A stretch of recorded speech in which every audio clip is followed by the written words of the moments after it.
Hello বন্ধুরা, তো আজকে আবারও চলে এসেছি একটা নতুন ব্লগ নিয়ে। তো আজকে ব্লগটা রান্নাঘর থেকে স্টার্ট দিয়েছি, কারণ রান্নাবাড়া নিয়ে এই ব্লগটা হবে। তো চলো তোমরা ব্লগটা কন্টিনিউ দেখতে থাকো। তো বন্ধুরা, আমি ঘুম থেকে উঠে গেছি, এখন হয়ে গেছে সন্ধে। তো সন্ধে প্রায় 6:30টার মতো বাজে এখন। তো আজকে আমি বানাবো হলো ঘুগনি আর আলু দিয়ে পরোটা করব। তো এই রেসিপিটা তোমাদের সাথে শেয়ার করব। তো চলো তোমরা ভিডিওটা কন্টিনিউ দেখতে থাকো।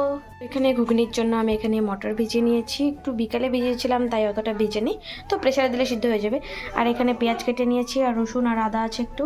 আর এখানে পেঁয়াজগুলো একটু কুচু কুচু করে নিয়েছি, যেহেতু আমি আলুতে দিব, ওটা পরোটাতে দিব।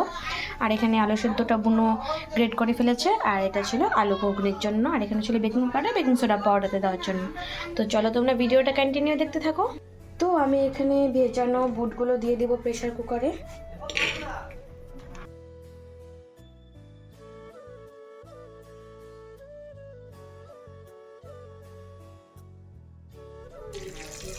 এর মধ্যে পরিমাণ মতো জল দিয়ে দিলাম,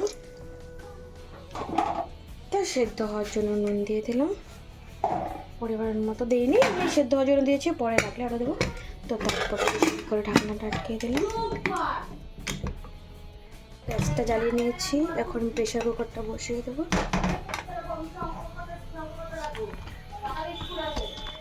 তারপর মটরগুলো বসিয়ে দিয়ে ওগুলো সেদ্ধ হতে হতে এদিকে আমি পরোটা ডোটা রেডি করে নিচ্ছিলাম। তো এখানে আমি প্রথমে দিয়ে দিয়েছি পরিমাণ মতো ময়দা, তারপর ওর মধ্যে দিয়ে দিয়েছি বেকিং সোডা, বেকিং পাউডার, নুন, চিনি। তো একসাথে দিয়ে ওগুলোকে ভালো করে মেখে তারপর ওর মধ্যে দিয়ে দিয়েছিলাম সাদা তেল দিয়ে ময়ম দিয়ে তারপর ওর মধ্যে আলুগুলো এক এক করে দিয়েছি। এক এক করে দিয়ে তারপর আলুগুলোকে এর সাথে মেখে তারপর ওর মধ্যে দিয়ে দিয়েছি কুচনো পেঁয়াজ আর একটু চিলি ফ্লেক্স দিয়ে ভালো করে মেখে তারপর জল প্রয়োজন হয়েছে তাই দিয়েছি, জল প্রয়োজন না হলে দিতে হয় না। তো যতটুকু যে লেগেছে অতটুকুই দিয়েছে। তারপর ডোটাকে ভালো করে বানিয়ে তারপর ওর মধ্যে একটু সাদা তেল মেখে দিয়েছি উপরে দিয়ে, তারপর ওটাকে ভালো করে ঢাকা দিয়ে রেখেছি। তো ততক্ষণে ময়দার ডোটা রেডি করতে করতে ততক্ষণে আমার মটর সিদ্ধ হয়ে গেছিলো। তো এদিকে ডো রেডি করতে করতে এদিকে আমার মটরগুলো সেদ্ধ হয়ে গেছে। তারপরে মটরগুলোকে নামিয়ে তারপর আমি ওর মধ্যে বসিয়ে দিয়েছিলাম কড়াই। তো কড়াতে প্রথমে তেল দিয়ে প্রথমে তেলটাকে গরম করে নিয়েছি।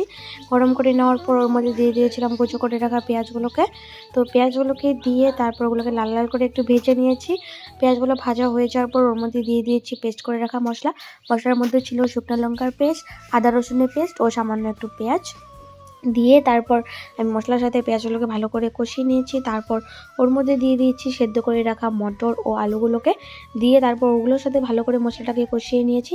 ওর মধ্যে নুন আর হলুদ দিয়ে দিয়েছি পরিমাণ মতো, দিয়ে আবার ভালো করে কষিয়ে নিয়ে আমি দিয়ে দিয়েছিলাম সামান্য পরিমাণে জল, যেহেতু একটু ঝোল ঝোল খেতে ভালো লাগে ঘুগনিটা, সেই জন্য। তো আমাদের বাড়িতে সবাই খাবে। তারপর আমি ওইদিকে ঘুগনিটা হতে হতে এদিকে আমি লিচি বানিয়ে নিয়েছি পরোটার জন্য। তো এদিকে আমি পরোটা বেলতে পারি না, জন্য মা বানিয়ে দিচ্ছিলো পরোটাগুলোকে। তো এখানে চিলি ফ্লেক্সগুলো কি ভালো লাগছে দেখতে, দেখো। তো তারপর আমি মা বেলে দেওয়ার পর আমি ভেজে নিচ্ছিলাম পরোটাগুলোকে এক এক করে।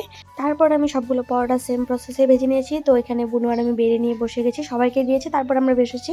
তো এখানে বুনু বলে খেয়ে বললো খুব ভালো হয়েছে। তো বন্ধুরা, আমাদের তো রান্নাবাড়া পুরোপুরি কমপ্লিট, খাওয়াও হয়ে গেছে।